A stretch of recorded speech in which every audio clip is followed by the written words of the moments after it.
In this episode, we'll dive deep into self-distribution for indie filmmakers, focusing on actionable strategies to help filmmakers maximize revenue, build an audience, and market their films effectively. Alrik Bursell is the film producer and co-founder of the Making Movies is Hard podcast, where he's developed a deep knowledge of the film self-distribution space. You're here to master the business of filmmaking. In every episode, we bring you practical advice from industry experts. So let's cut to the deal and explore how to build a sustainable filmmaking career. Alrik, thank you so much for coming on our show to talk about distribution and more specifically about self-distribution here. We're really excited to have you. Could you maybe start off by just telling us a little bit about yourself, your previous experience, and what you currently do? Yeah, so I'm a filmmaker focusing on the science fiction and horror genres. I've been working on my films for, I think I really started in college, or actually it's really started in high school.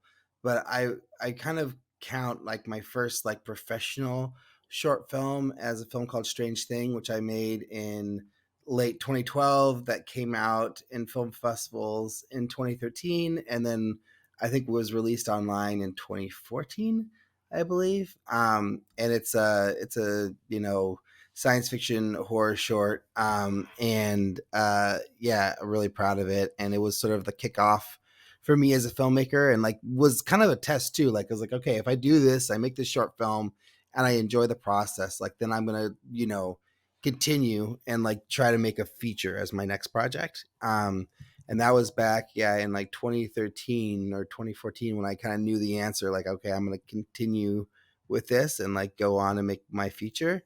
And I believe it was probably in 2014 when I started writing what now became The Alternate, which was my first feature, which came out in 2022. So it was like an 8-year journey from making the movie, doing film festivals, doing the whole thing, and then it finally released in 2022. And it's been out for I guess 2 years now. Is it really 2 years? Geez, or was it in 2023 when it came out? Honestly, I can't quite remember at the moment when it was released and when it was in film festivals. But honestly, I think it was 2022 when it came out in as its wide release. Because I remember my daughter was born in 2021, and that's when I was finishing it and getting it ready for its premiere. So it premiered in 2021, and then it released in 2022. Yeah, that's right. Wow. But I'm also, I do a podcast called Making Movies is Hard, which I've been doing since 2015. And that's just about the struggles of becoming an independent filmmaker and what it takes to make movies. And I started the podcast to chronicle the making of my first feature. And at that time, I didn't even really, I thought it was going to take me like a couple years. And then it ended up taking me like 8 years to finish the feature. But it's out, it's done. And it was an awesome experience. And I'm excited to make the next one. So quite a journey there. Thank you Indeed. for sharing all of that. I think it really shows. I think some filmmakers might feel a little disheartened when they feel like their film is also taking years and years and years to make, but that's just sometimes how long it needs to take. So I'd love to dive straight into the main topic today, which is self-distribution.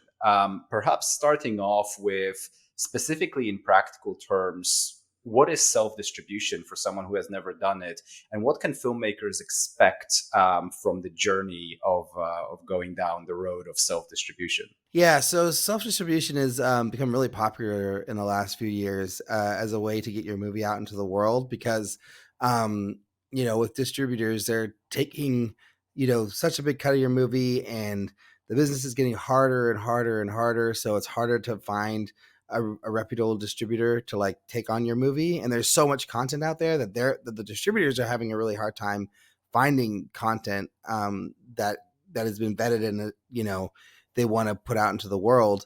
And so it's like this huge problem between the distributor and the filmmaker.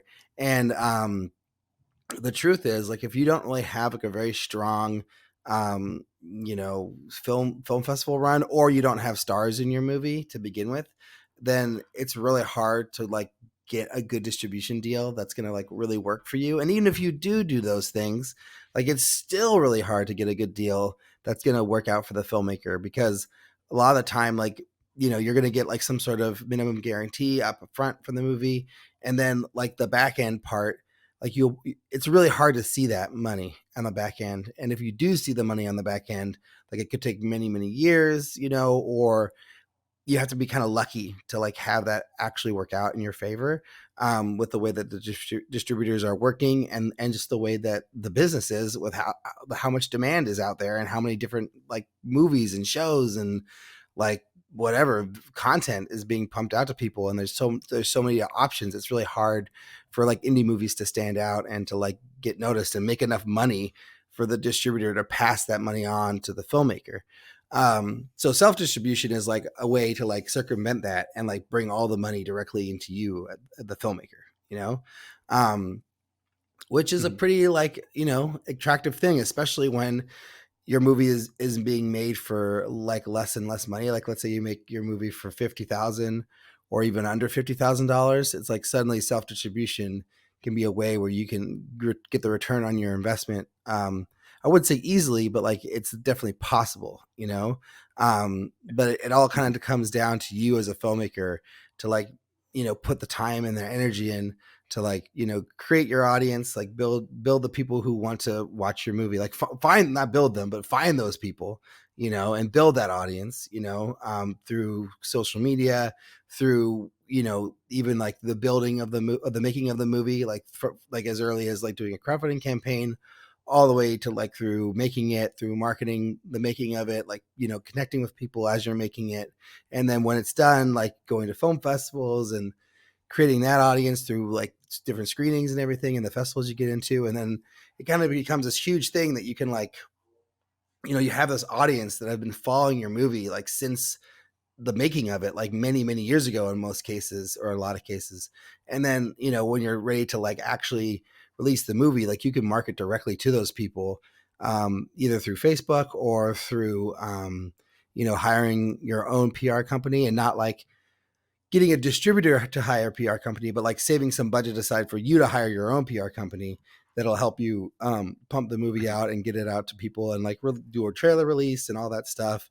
And, you can Yep. either do it directly yourself, where like you just put it onto like Amazon or Vimeo, or like choose your platform basically, or you can work with an aggregator to like help you, get it onto as many platforms as possible, and they take a small percentage, and then the rest goes to you as a filmmaker. Yep. So that, I don't know, that's kind of like like very rough Mhm. breakdown of what self distribution is, and kind of why it's popular. But yeah, Yep. it's definitely a good option, I think, for a lot of filmmakers. And and that's great. Thank you for that. You mentioned at the start that self distribution has come out really from for because of the need for self distribution, in a sense, because the distribution deals have started to get worse and worse and worse. There are many distributors out there that are essentially just trying to scam filmmakers, in a sense. Or you hear of these horror stories about distribution deals where the distributors pretty much keep all of the money from the filmmakers. But do you believe there is any reason to go for self distribution, even if you can get a good distribution deal? Or do you feel like it's always, should filmmakers always look for a good distribution deal first and then do self distribution as a sort of second resort? Or do you think there are film projects where you should think about it from a perspective of already knowing that you're going to do self distribution from the start? I think it's a good idea to be thinking about self distribution from the beginning, because like all the steps that you're going to be doing, if you're to release your film yourself, like will help the movie if you end up getting a distributor anyways. Because if you build an audience from the start, and you're like, you're creating awareness of the movie, you're connecting with people directly, like people know who you are, they know the movie, they're aware of it, they're getting excited about it. If you can generate that buzz, whether or not you actually do the self distribution, like that will help the movie if you end up taking a standard, distribution deal. It's also like very like, you know kind of like there's a divide, right? Like some people feel like self distribution can hurt like the visuals, like the perception of your movie. Like Yeah. if you're doing it all on your own and like you don't have a reputable company behind you, people feel like that can sometimes make the movie seem smaller or less important or like not as a big deal, And my producer of the alternate, his opinion was like basically like, hey, like don't do self distribution because any distribution from any distributor that's reputable is going to be better whether or not you make the money back or not, because now you're a real movie with distribution and like you've kind of like risen above like a lot of other movies that can't get distribution, so it kind of makes you feel like a bigger movie. I don't necessarily know if I agree with that all the time because there are so many distributors out there and there's so many different companies that will take your movie on or are excited to take your movie on because they're looking for as many movies as possible, because if they get like 100 movies, then like they'll make enough money on all the 100 movies to like like make the company viable. But like I don't know, on the other hand, it's like yeah, it's really if like you are going to actually put the work and the effort to do the self distribution, like if you have the Yeah. energy and the time and the focus to like take that on, and like you don't want to just go off to make your next movie, and like you're willing to put in like a couple years of self distribution and marketing your film, then like I think it's a good fit. But like if you're not that person and like you aren't going to be excited to like be just putting in the work to like distribute your movie over a long period of time and like put that effort in, then maybe it's not the right match for you. But like I do think it's something you should be thinking about and planning for from the beginning. But I also do think that like everyone should be entertaining like traditional distribution models as well, because you never know who's going to want your movie and the deal that you could get, because there are good deals out there and there are companies who will pay you a worthwhile figure for your movie that will make it worth it for you. And maybe like like let's say Shutter comes knocking on your door, like their number that they gave you might not be like the highest in the world necessarily, but suddenly you're on Shutter and like everybody knows who you are, right? Or not necessarily. That's maybe a bit too grandiose, but like if your movie's on Shutter, it's like that's a big deal that you can use to like make like raise the budget to make your next movie. Like if you're Yeah. suddenly at the level where like thousands and thousands of people are watching your movie and you're getting like 2,000, 20,000, 30,000 ratings on IMDb because everyone's seeing your movie on Shutter, or it's distributed through IFC Midnight, for instance, another example, and it's like getting pumped out to like a large amount of people. Like whether or not they're going to pay, like if you were to make like an extra $10,000 or $20,000 through self distribution versus being a part of IFC Midnight, I would say it's probably better to be connected to IFC Midnight or Shutter, because that's just going to be like another stepping stone for you as a filmmaker to get to a bigger company, raise more money for your next movie, maybe get a manager, maybe get an agent, maybe, start taking the steps to becoming part of this bigger system. But if you're doing self-distribution, like it's a little harder to like get those next steps, unless like it's a thousand beavers or hundreds of beavers, whatever that movie's called, situation where like they did self-distribution on their own and they made so much money and they got so much attention, and then suddenly that filmmaker doesn't have to worry about anything because like their movie was like that 1 in a million outlier, Yeah. where that's not going to happen for like most people doing self-distribution.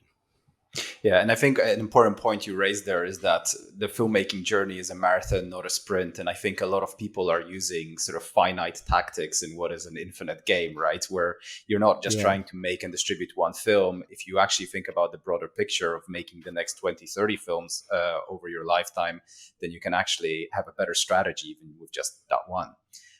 One thing that you mentioned there, and I really want to demystify a little bit, what can filmmakers expect in terms of revenue? Because you have, massive blockbusters these days. You have pretty good insights through box office and so on as to how much those films are making. But actually, most filmmakers have absolutely no idea how much other indie films are making.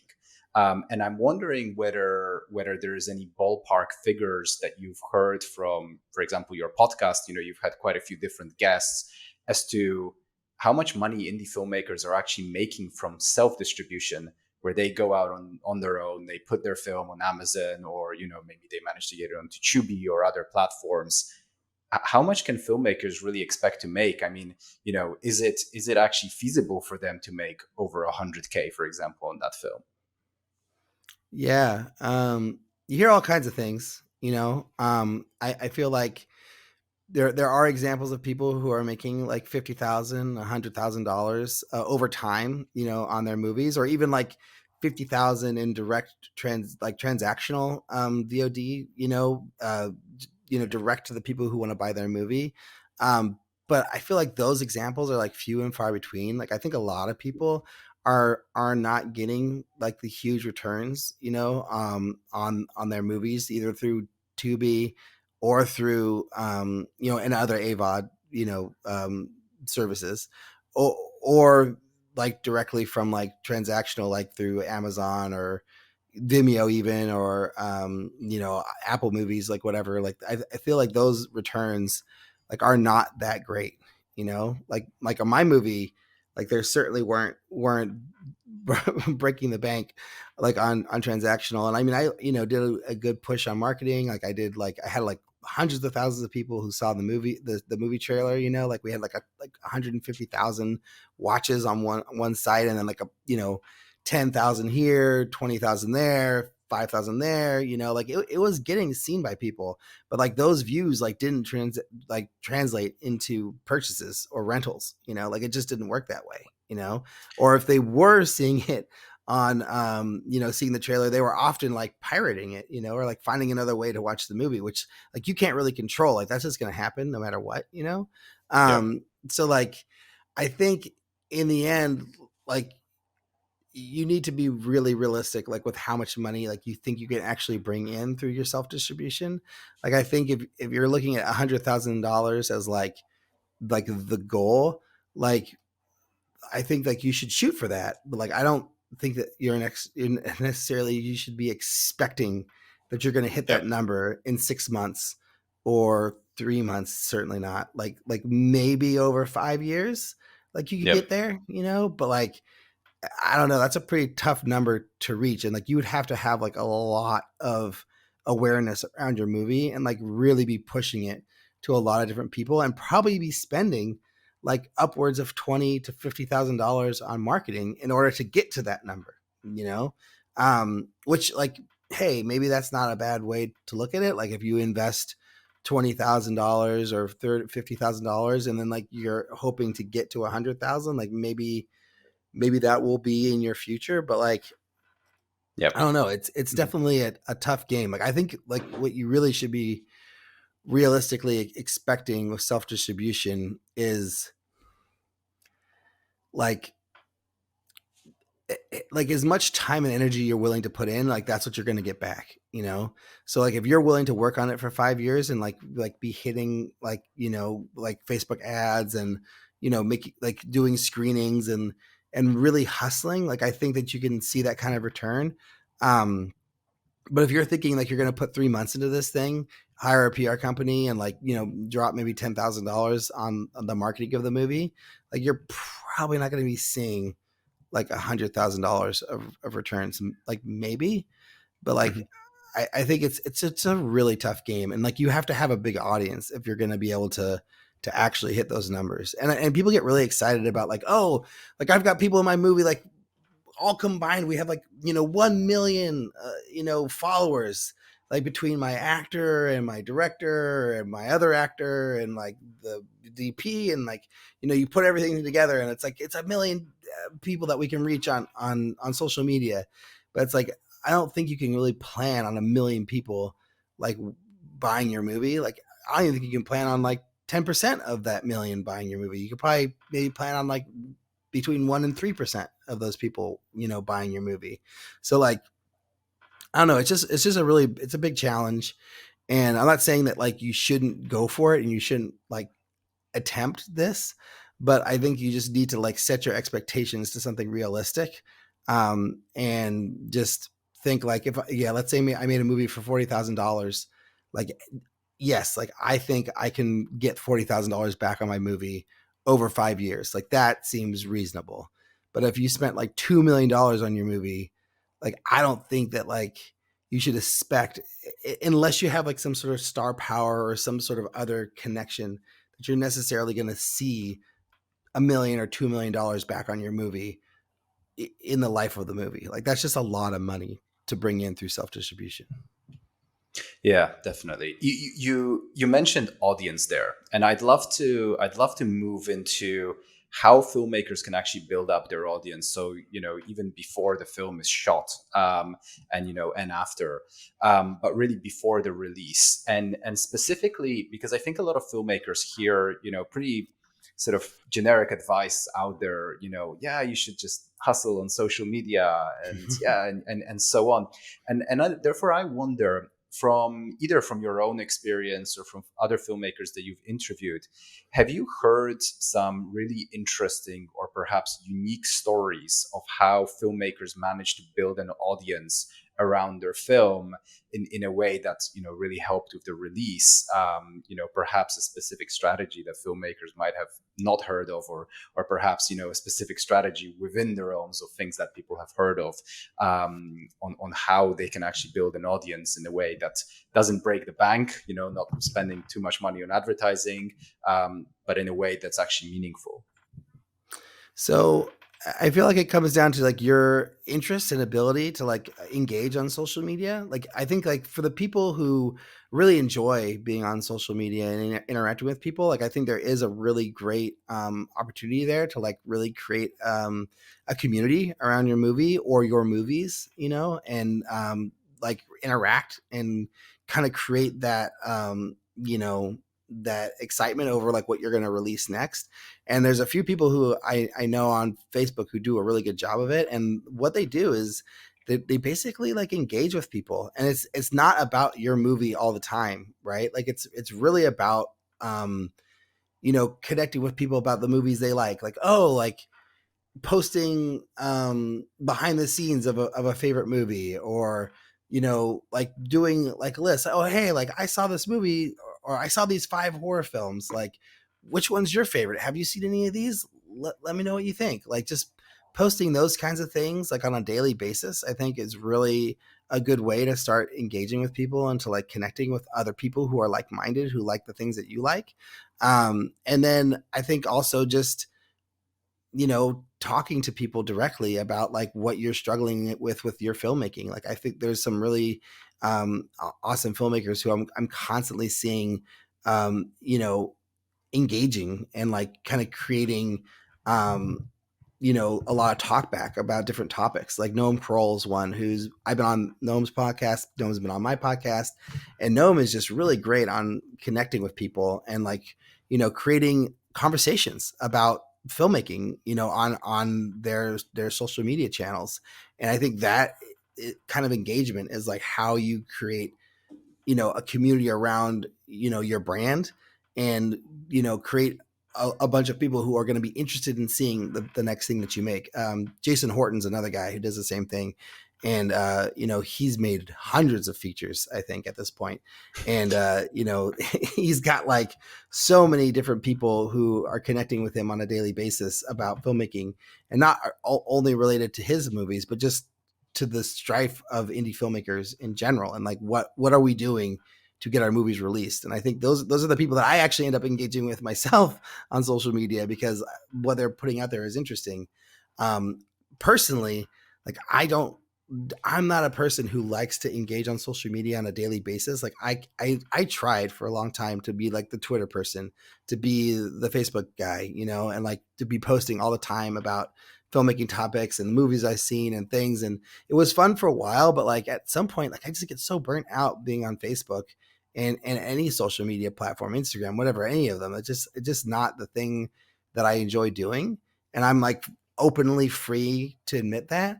So like when I'm doing a crowdfunding campaign or doing what something else, like I basically need to like get myself back into the rhythm. And like I start like way before the thing is going to happen, because like it's really kind of disingenuous if you like just start posting about, your crowdfunding campaign the day like the crowdfunding campaign launches.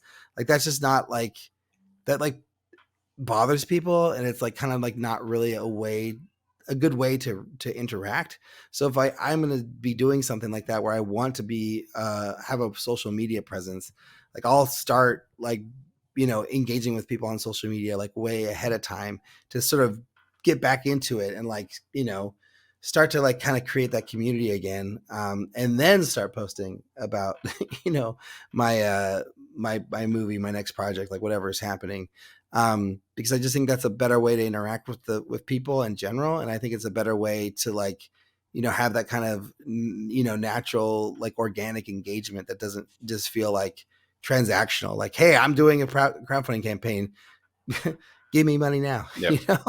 Like like that's the last thing you want it to be, because that's not even really how it is, because like I contribute to a lot of different crowdfunding campaigns for different filmmakers that I interact with, or that I know or don't know, or whatever, it just kind of comes into my view. And I think like the kind of the give and the take, like the giving and the taking sort of should be like a kind of a mutual copacetic thing, and I think that's the best way to utilize social media, and the best way to really build an audience around your filmmaking. Yeah, I definitely agree with that. I think the key there is to not use social media just as a promotional medium, but instead of that, use Right. it as a way to engage with your audience, to get really, really loyal fans. Because I think what you said at the start, that, people say, oh, I've got 1 million followers. But actually, 1 million followers could mean very, very little if they're not engaged followers. It's actually Right. sometimes a lot better to have 10,000 very highly engaged followers than 1 million followers who don't really care about anything that you're doing. They've just followed you at some point. I also think filmmakers need to find the medium that works for them, or the platform that works for them. So for some people, it might be Twitter because they don't like being on video. For some people, it might be TikTok. For some people, it might be Instagram. For some people, they might actually think, you know what, maybe I want to start a podcast, right? So there is, for some Right. people, it might be in person and they just love going to events in person. And I think filmmakers just need to find what works for them, Exactly. which is definitely important. Um, I'd love to move on to the different platforms that filmmakers can use. So for people who are completely new to distribution, I mean, you already mentioned sort of TVOD, which is transactional video on demand, where people buy your film for say $9.99 on Amazon. You then have SVOD, which is subscription video based video on demand, such as Netflix, and then you have AVOD, which is advertising based video on demand. So that would be like YouTube, for example. Yeah. Which So I'm wondering, what strategies you've heard, and actually perhaps starting with your film. You mentioned that you started off with TVOD. Is it still, do you still pay to watch your film, or did you go from TVOD at the beginning and then move into SVOD and AVOD afterwards?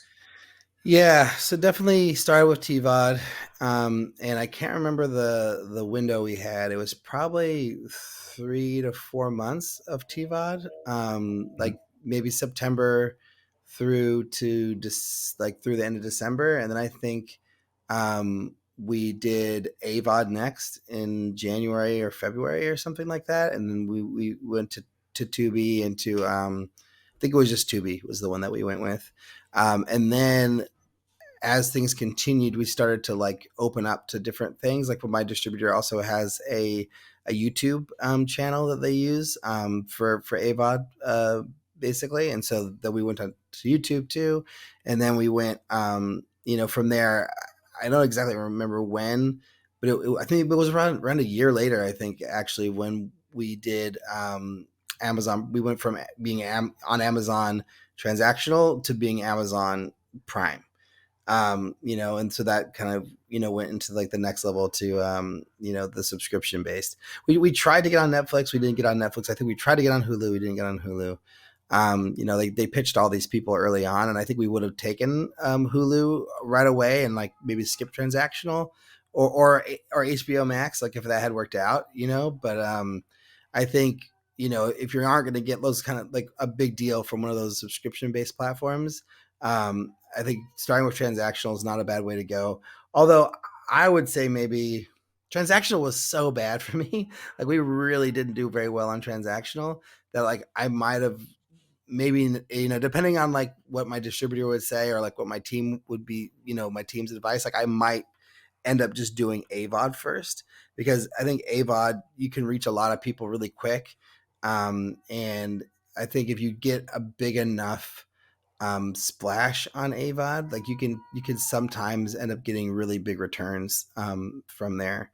But like when we got to AVOD, I don't think the numbers we ended up seeing were not what our distributor was expecting. I think they were expecting us to have a bigger presence.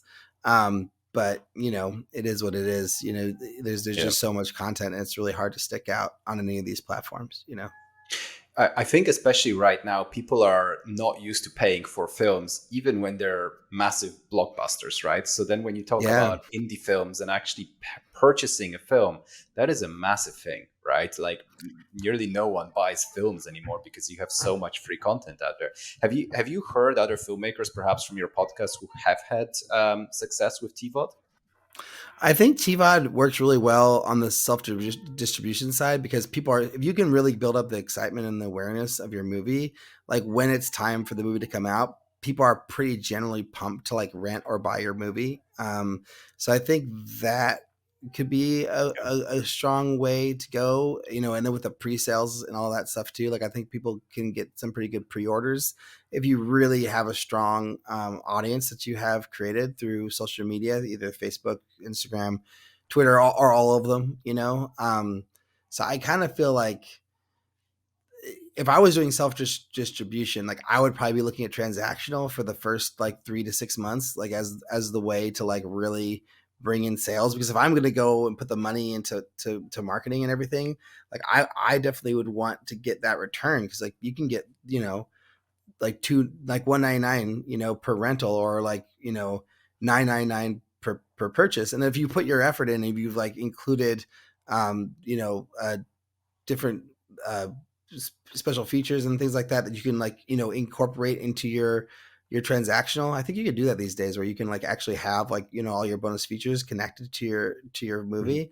Then I think that makes the value even greater, you know, for somebody who wants to see all that content, like, you know, who have been following your movie for so long and they want to see all the behind the scenes stuff and all the extra pieces. So yeah, I don't know. I mean, there was one person who I had on the show a while ago who talked about getting $56,000 on transactional in the first like 3 to 6 months of the release of their movie, and I feel like that's a pretty good number. Like if you can pull in like, you know, 50K plus, like that feels pretty good, you know, like as a first step, and then like you can take it to you know, AVOD after that, and then like ride that out for like, you know, whatever, 5 plus years longer. Like you should probably be able to get, you know, all the way back to like $100,000 budget, you know, over time. But like I think $50,000 in the first 3 to 6 months is like, it should be looked at as like a huge success, and I like definitely not think like, that's oh pretty well, incredible. yeah, if you can get $50,000, like hell yeah, like, you know, like you shouldn't be thinking like, oh well, they did 50, I'll do 100. It's like that's really really hard.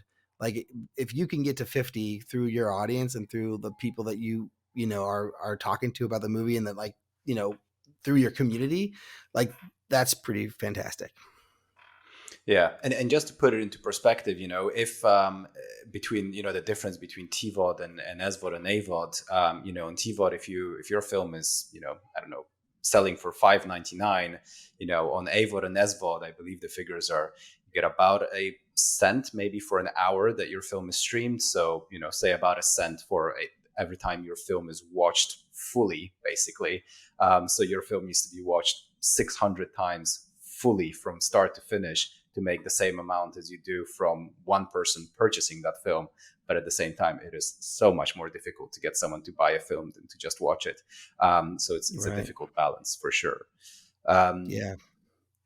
in terms of, I know that, you know, your distributor was probably the one responsible for doing this, but again, from your experience from other filmmakers, when putting your film up onto platforms. I mean, do you find that most filmmakers at the moment, when they're self-distributing, use Film Hub, or what type of platforms do they use to, or do they go directly to the platforms to actually put their film up onto, say, Amazon, Tubi, and all the other ones? Yeah. I feel like you can do it yourself, for most of them. I feel like there's a couple that like there's some barrier to entry, like Hulu. Like I don't think you can do it on your own there, but like I think that the best way to do it, if you can and if you have the energy and the time, is to just do it yourself, because then that way you're not like giving any percentage to anybody. Yeah. There is a really great company called, I think it's called Indie Rights, that they don't take everybody. Like you have to pitch them, and they have to decide to take you on. But I believe their fee is 20% of revenue through all the different services that they pitch. But I think that would be the company that I would be interested in working with. I've heard really good things about them. There was a filmmaker who's been on the show who's had really good success with indie rights, and has gotten the money back on their movie through doing the self distribution with them. So yeah, I just think that it kind of comes down to who you are and the type of filmmaker you are, and like your ability to like manage all this on your own. But yeah, I feel like going with someplace like Film Hub or Indie Rights would be a totally good option. If you aren't the person who wants to handle every single aspect of like uploading your movie and like getting all the different pieces together and all the different subtitles and all the things that you need to put your movie on Amazon. It's a lot that you have to do. Yeah. So And yeah. and on that note, I want to touch on those details a little bit, because when you're adding your film, whether it's onto Tubi, onto Amazon, onto Google Play, whatever it might be, a lot of these platforms work on algorithms, right? So really, what you're trying to do is trying to make sure that when someone goes onto the platform, they see your film. And part of that is sort of search engine optimization. So to make sure that your film comes up when they search for a certain type of film, say indie horror film, to make sure that your film actually is the one that comes up. Have you heard any tips, tricks, strategies as to how to upload your film, or what kind of metadata to add, what kind of titles, descriptions, posters to add, whatever that might be when uploading your film onto those platforms, to make sure you get as many views as you possibly can? Yeah. Well, one of the things I've heard is that like A titles tend to do well because they're at the top of the search. So if your movie's an A or a B or a C, like when people are scrolling, they're like bound to find yours first over other movies. We're an A title, didn't make a humongous difference for us, I don't think, in the end. But I still think that's something that to think about when you're naming your movie. Like maybe you don't name it a Z or an X necessarily, but yeah, also the image is really important. And like I was really into the image that I created for the alternate. Like we have a poster that I thought was really, really cool. But then when we took it to the distributors, they were like, nah, this is not going to be the thing that gets people to click, So there was a bunch of different posters that were tried, and we had one that they were pretty excited about, but then in the end they were like, I don't know if this actually was as powerful as it needed to be. So they actually changed the poster to something else, on AVOD to see, if it would get more numbers. And I think maybe there was a little bit of a bump, but like it just, I think in the end, like the thing that's really going to bring people in is if like there's a recognizable face, or name, on your poster. And like we didn't have that for our movie.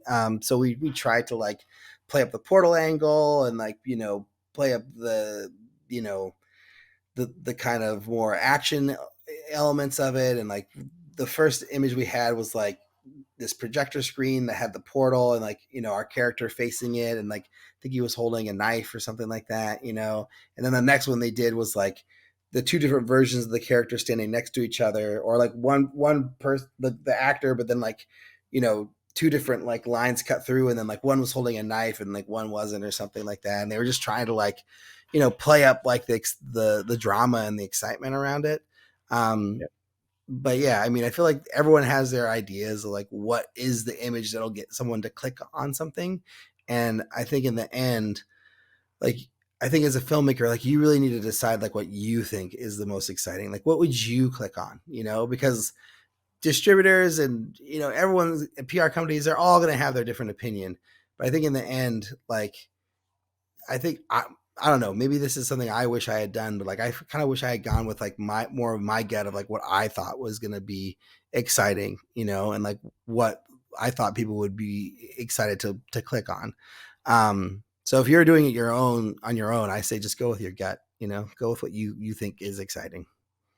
Yeah, and another tip that I've heard was really looking at the platforms that you're going to be putting your film on, looking at the category where your film is going to be, and from there looking what kind of poster will stand out from the crowd.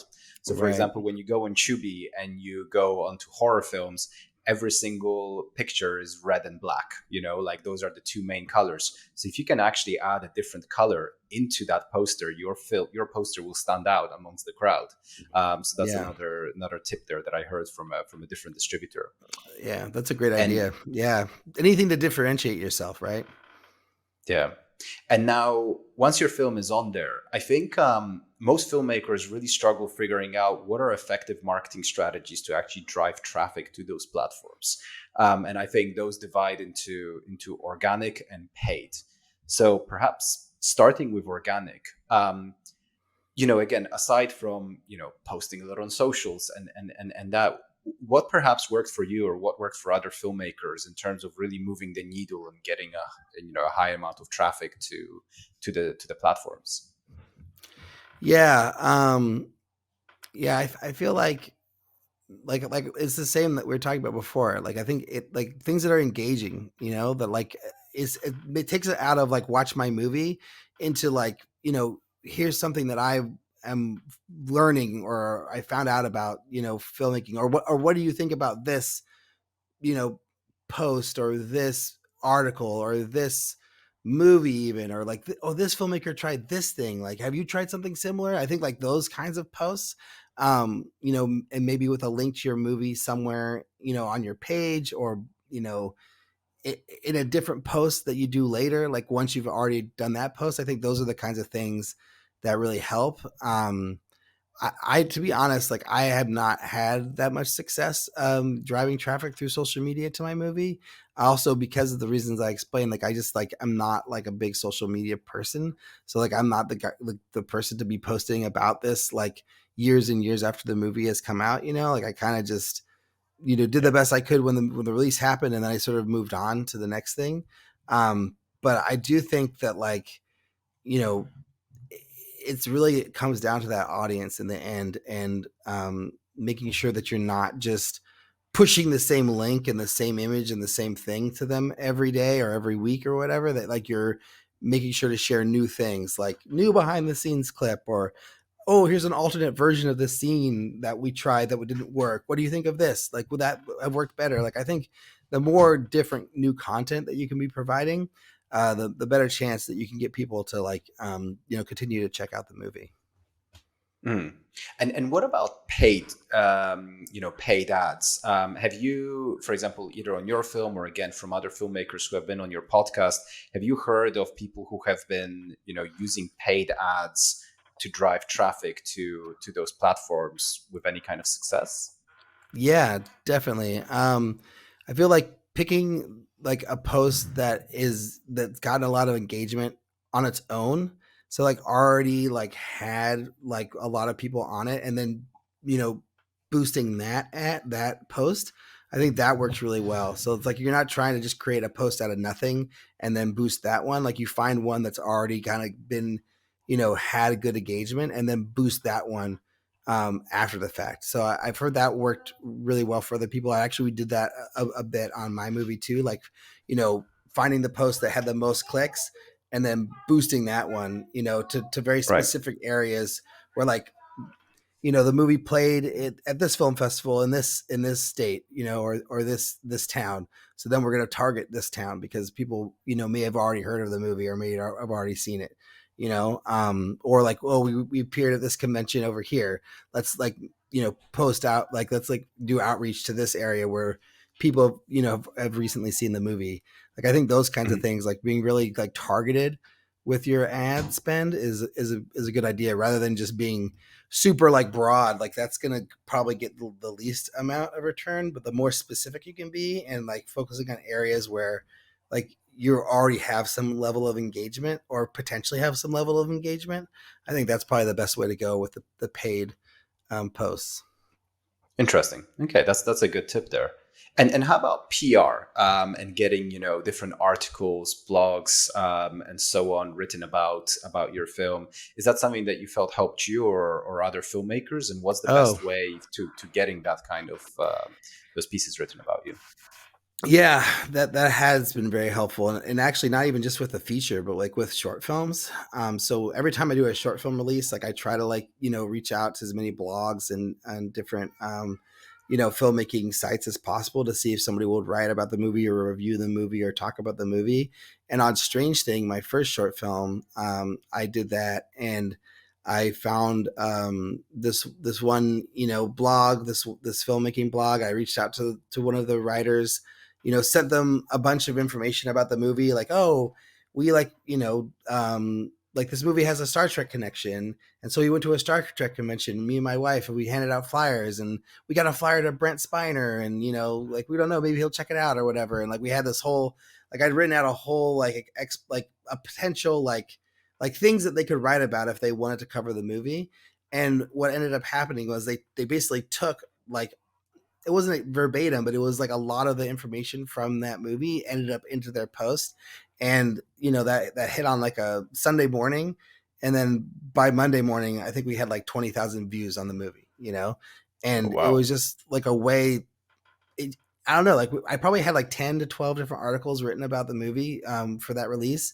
But that one, like, I could clearly see, like, it posted Sunday morning, and then like immediately you could see the numbers on Vimeo jumping, like 5,000, 10,000, 15,000. It was pretty dramatic, like the engagement. And then I would go to the site, and then I would see the amount of clicks that post got, because they had like an upvoting type of feature on there, and then you could see the comments on the article, and like, yeah, it was like a total direct connection between the two.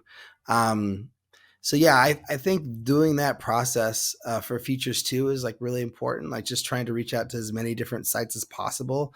And your PR team, they're gonna do their best, and they're gonna have their own people and their own different connections that they reach out to on a regular basis that they're already plugged into.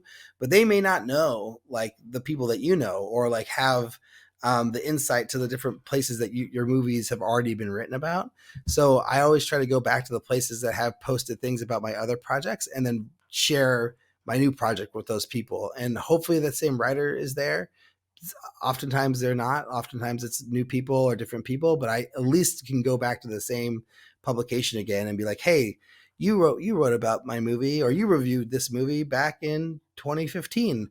My new movie's coming out this summer, or coming out in 2 months. Like, would you consider covering it? And I think doing that kind of stuff is really important, because it'll just help the chance of more and more people talking about your movie, and your movie reaching more and more people.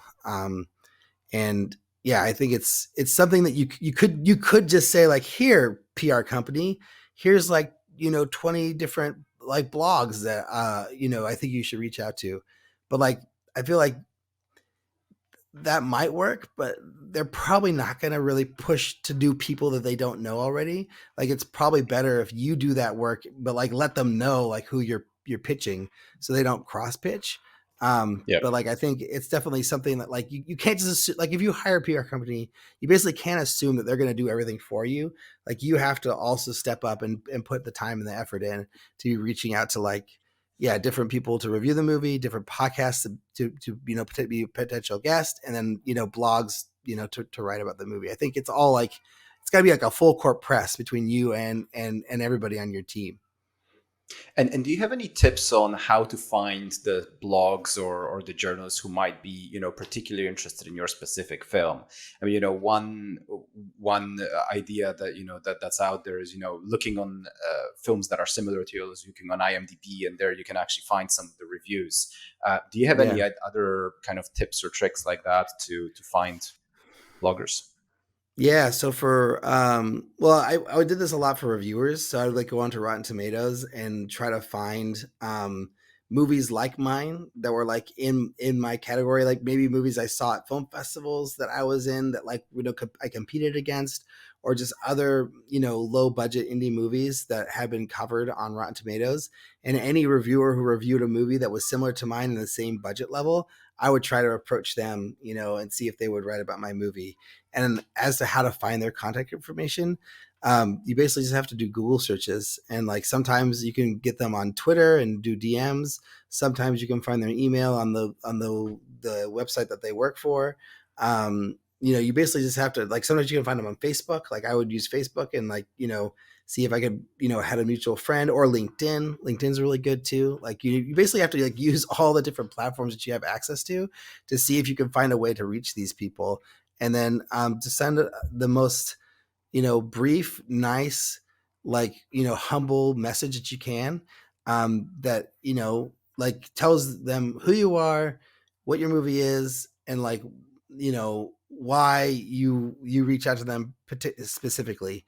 And like if you can hit that in like a paragraph or less, I think that you might have a good chance of getting someone to respond to you. And I did that like 100 times for the alternate, and I probably got like maybe 10 or so people responding, but it's worth it. Like if I generated like 2 or 3 different articles and like maybe 1 or 2 reviews, like that's totally worth the effort.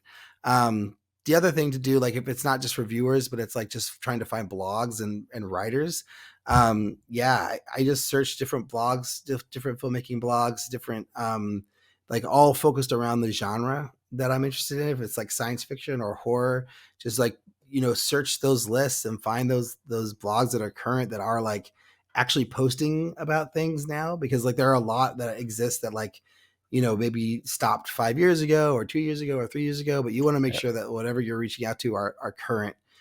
So like make sure that like if you're going through all the trouble to like get the contact information for a writer for a blog, that like they're actually still posting for that blog, because nothing worse than like emailing somebody who's like quit doing it 5 years ago, which just happened to me before. And like they're like, oh yeah, I don't write film blogs anymore. I'm a carpenter now or whatever. you know Yeah, so yeah, I did just hear do your that. research. Yeah, I did hear that over the last couple of years, especially. There's been a lot of blogs that stopped, Oh especially yeah. film-related ones. Um, Yeah. I'd like to finish off by just asking you, are there any key mistakes that you think filmmakers are making when it comes to self-distribution that people who are new to it can avoid, that we haven't mentioned yet? Any of the other big mistakes that filmmakers could avoid? Yeah. I would say four-walling your movie without focus. Like you don't want to just four-wall in Los Angeles, like hoping that like journalists will like cover you, or because they have to or whatever.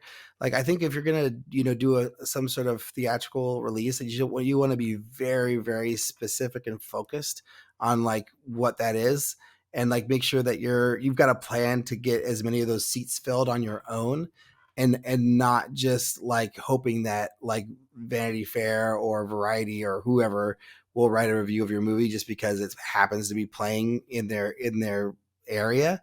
Like you want to make sure that you're like inviting specific people that you might have a connection to like come watch the movie and review the movie, and that like you're building like a whole like event around it. Like you eventize your screenings, so that like you're getting cast and crew and friends and family and like other people that you may be connected to in that area to come see the movie.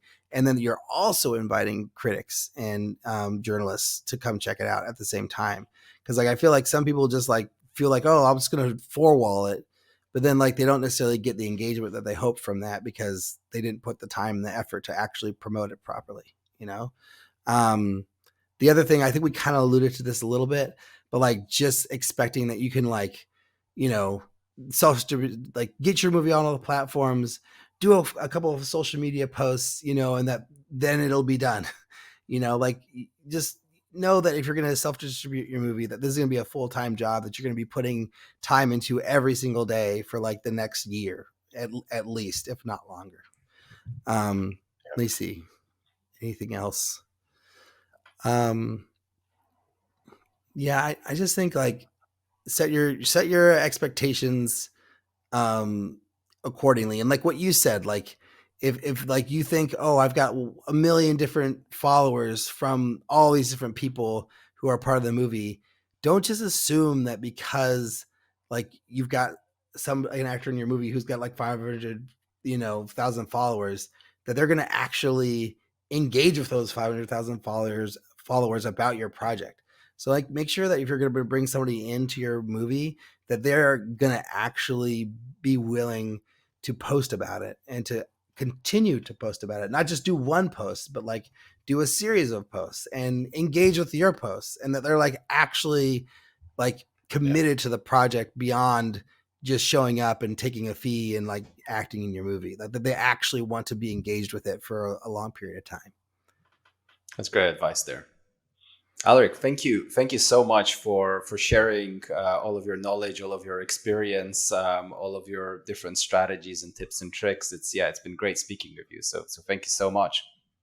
Yeah, thanks for having me, ZB. And I hope this helps. And I want to hear from people. Like if anyone has questions about anything that I've talked about, or like wants to discuss like some advice I give, or like thought maybe that's not the best advice, you can find me through my podcast or through my website, alrikbursell.com, or makingmoviesishard.com, and email podcast@makingmoviesishard.com for anything that you want to talk about. It's a good place to go. And if you want to see the alternate, you can find that at pretty much anywhere that you can find movies, Amazon Prime, the alternate, or Tubi at the alternate, or just look up the alternate film Alrik, and you'll find it right away. Great. Once again, thank you so much. Thanks, CB. Have a good day. We hope you enjoyed the episode, and once again, if you want us to keep bringing you even more value for free, all we ask is one simple thing: subscribe to our channel wherever you're listening. By doing that, you help us reach more filmmakers like you, and in turn we can keep delivering the tools you need to succeed. So please hit that subscribe button, and let's keep this journey going together.